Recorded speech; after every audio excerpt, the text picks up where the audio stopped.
Dans un projet de mise en valeur de notre gibier québécois, surtout issu du piégeage, il est important ici de pouvoir mettre en valeur jusqu'à la fin notre gibier, soit de le consommer. Et pour m'accompagner dans une recette de bourguignon de castor, qui plus est que M. Benoît Godard, un chef cuisinier reconnu. Bonjour Benoît. Bonjour Sylvain. J'adore le fait qu'on cuisine ce gibier finalement qui est issu de notre histoire. Raconte-nous un peu la façon qu'on va faire un bourguignon avec. Alors, ça nous prend des ingrédients simples. Absolument. Des oignons carottes, un petit peu de bacon, quelques champignons tranchés, un petit peu de beurre, Bien sûr. environ 3 cuillères à table, 2 tasses de beau bleuet et un petit peu de persil, de thym et un tout petit peu de farine pour singer notre viande après l'avoir saisie. OK. Je vois que ton castor, présentement, est en train de mariner. C'est une étape quand même importante dans notre bourguignon. Oui, très importante.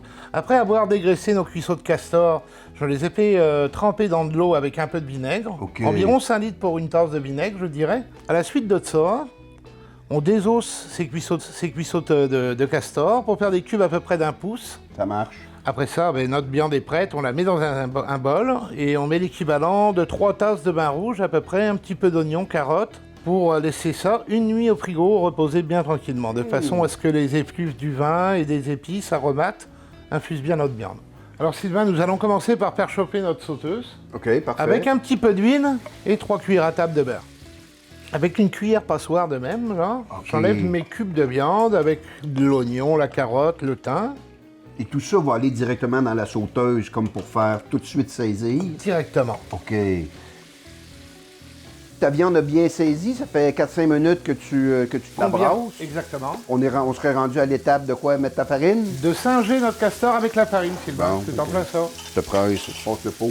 Quelle Merci quantité beaucoup. doit-on mettre à peu près, genre? 2 cuillères à table, gros maximum. Ah, OK. Une fois ta farine Benoît, j'imagine que là, c'est l'étape des autres condiments. Tout à fait. On va commencer par nos carottes et oignons, Sylvain. Un gros merci.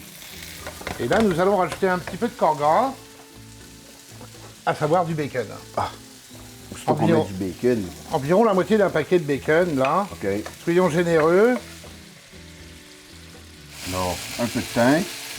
Et Une bonne pincée de poivre en une grains. bonne pincée de beaux grains de poivre ici. OK, Benoît, maintenant que tous tes aromates et tes légumes sont incorporés, nous sommes rendus à l'étape de remettre la marinade du début dans ton mélange. Tout à fait. Nous allons couvrir de cette marinade nos morceaux de viande.